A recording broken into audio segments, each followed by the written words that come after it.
Bapak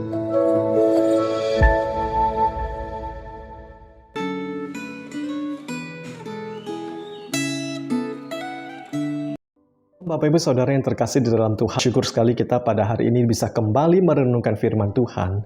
Sebelum kita merenungkan firman Tuhan, mari kita berdoa terlebih dahulu.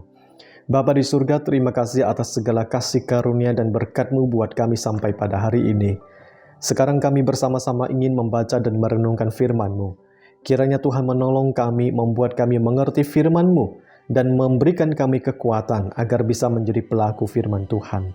Di dalam nama Tuhan Yesus kami berdoa dan kami mengucap syukur. Amin. Renungan kita pada hari ini diambil dari 1 Yohanes pasal 5 ayat 1-5. Demikian bunyi firman Tuhan.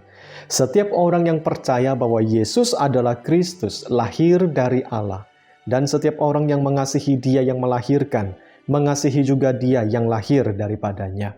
Inilah tandanya bahwa kita mengasihi anak-anak Allah, yaitu apabila kita mengasihi Allah serta melakukan perintah-perintahnya. Sebab inilah kasih kepada Allah, yaitu bahwa kita menuruti perintah-perintahnya. Perintah-perintahnya itu tidak berat, sebab semua yang lahir dari Allah mengalahkan dunia.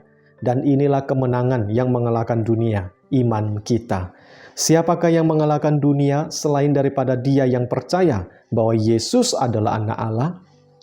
Bapak Ibu Saudara yang terkasih di dalam Tuhan, ada dua jenis kelahiran. Yang pertama adalah kelahiran secara jasmani, yang kedua adalah kelahiran secara rohani.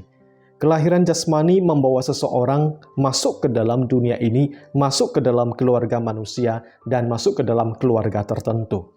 Seringkali anggota keluarga itu dikenal dengan ciri-ciri tertentu atau tanda lahir tertentu yang menyertai keberadaannya di dalam keluarga. Beberapa anggota itu diidentifikasi karena ukuran tubuh mereka, ada yang diukur dari hidungnya atau warna rambut mereka. Anggota keluarga terkadang menunjukkan karakteristik tersebut untuk mengidentifikasi orang dengan keluarga tertentu. Hal yang sama berlaku di dalam keluarga Allah. Yohanes berbicara tentang 3 tanda lahir rohani yang mengidentifikasi orang-orang yang ada di dalam keluarga Allah. Yang pertama adalah kasih, yang kedua adalah ketaatan, dan yang ketiga adalah iman. Mari kita lihat tanda yang pertama. Ayat 1 berkata, setiap orang yang percaya bahwa Yesus adalah Kristus lahir dari Allah, dan setiap orang yang mengasihi Dia yang melahirkan, mengasihi juga Dia yang lahir daripadanya. Kelahiran fisik tidak dapat dibatalkan. Sekali Anda lahir, maka Anda lahir. Hal yang sama berlaku juga dengan kelahiran rohani. Sekali Anda lahir, maka Anda lahir. Kunci dari kelahiran baru adalah iman kepada Yesus Kristus. Bagaimana Anda tahu bahwa Anda telah lahir baru? Yaitu bahwa Anda percaya atau beriman bahwa Yesus adalah Juru Selamat. Adalah hal yang wajar bagi seorang anak di dalam dunia ini untuk mencintai orang tuanya. Dia bukan saja mencintai orang tua yang sudah melahirkannya, tetapi juga akan mencintai saudara-saudara kandungnya. Demikian juga dengan orang Kristen. Orang Kristen tidak hanya mencintai Allah yang sudah melahirkannya, tetapi juga akan mencintai semua orang Kristen yang sudah dilahirkan oleh Allah. Banyak dari kita memiliki saudara kandung di dalam keluarga kita. Di dalam proses tumbuh dalam keluarga fisik kita, kita harus belajar untuk mencintai saudara-saudara kita. Terkadang tidak mudah bagi kita atau bagi mereka untuk mencintai kita. Tetapi untuk tumbuh menjadi dewasa, kita harus belajar untuk mencintai semua orang yang ada di dalam keluarga. Demikian juga di dalam keluarga Allah. Kasih untuk orang percaya lainnya adalah salah satu tanda lahir utama dari mereka yang ada di dalam keluarga Allah. Di dalam 1 Korintus pasal 13, Paulus menyebut ada satu poin tentang kasih, yaitu tidak menyimpan kesalahan orang lain. Terkadang ketika pasangan bertengkar, salah satu akan mengungkit sesuatu yang dilakukan pasangannya lebih dari setahun yang lalu. Tetapi kasih yang sejati tidak melakukan itu. Kasih sejati tidak menyimpan kesalahan orang itu. Jika seseorang berbuat salah kepada Anda tahun lalu dan menerima pengampunan Anda, maka Anda tidak boleh mengungkit kejadian itu lagi.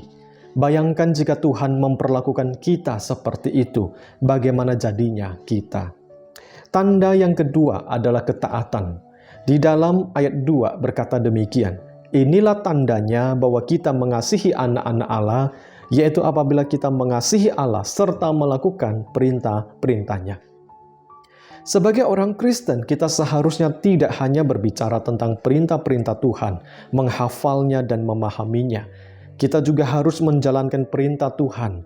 Kita harus melakukan lebih dari sekadar mengetahui perintah-perintah Tuhan.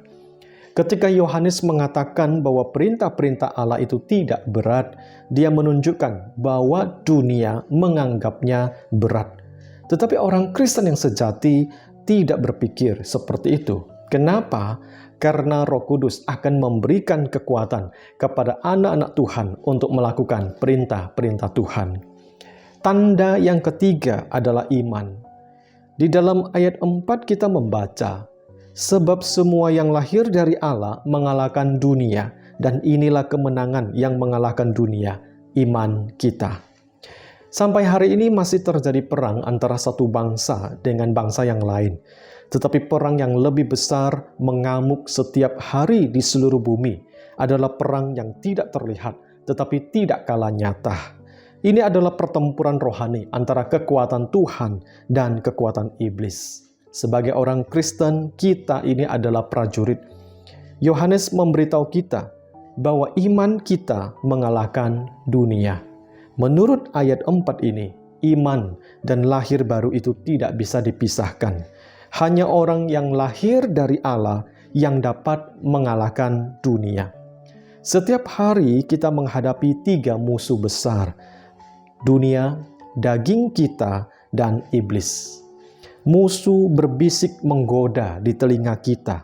Mereka menjanjikan kesenangan duniawi. Bagaimana kita bisa memenangkan godaan-godaan ini? Firman Tuhan mengatakan bahwa bukan dengan kecerdasan kita, bukan dengan kekuatan kita, tetapi dengan iman kita dapat mengalahkannya. Ketika perang saudara itu pecah pada tahun 1861, Sekretaris Negara Amerika Serikat pada waktu itu bernama William Seward meramalkan bahwa perang akan berakhir dalam 90 hari. Kemudian ribuan pemuda itu maju secara sukarela untuk menggempur wilayah selatan. 4 tahun kemudian, 500 juta nyawa orang telah hilang. Wilayah utara telah meremehkan kekuatan selatan. Orang Kristen seharusnya tidak pernah melebih-lebihkan kekuatan iblis, tetapi kita juga tidak boleh meremehkan kekuatannya. Bagaimana caranya mengalahkan dunia ini? Bukan dengan cara lari dari dunia ini masuk ke dalam biara-biara. Jangan lupa Bapak Ibu Saudara yang terkasih, dunia bukan hanya ada di luar sana, tetapi juga ada di dalam diri kita. Penarikan diri dari dunia tidak akan menyingkirkan dunia yang ada di dalam kita. Kita harus ingat ajaran Alkitab, bahwa kita harus berada di dunia tetapi bukan dari dunia. Ingatlah bahwa kekuatan kita bukan dari dalam, tetapi dari luar, datang dari Tuhan. Menurut ayat 5, kunci kemenangan itu adalah dengan mempercayai Yesus sebagai anak Allah. Apakah Anda telah sungguh-sungguh percaya bahwa Yesus adalah anak Allah? Mari kita berdoa. Tuhan, kami memohon kepadamu supaya kami diberikan kekuatan ketika kami masih harus berada di tengah-tengah dunia ini, ketika kesulitan-kesulitan menimpa ataupun ada pencobaan-pencobaan muncul di dalam kehidupan kami. Kami memohon supaya Tuhan memberikan kami kekuatan, memampukan kami agar kami dapat menang atas segala pencobaan. Jadikan kami setia kepadamu senantiasa. Hari ini kami telah bersama-sama membaca dan merenungkan firman-Mu. Kiranya Tuhan menolong kami terus bertumbuh setiap saat. Di dalam nama Tuhan Yesus kami berdoa dan kami bersyukur untuk firman Tuhan yang bisa kami renungkan. Amin. Tuhan Yesus memberkati kita semuanya.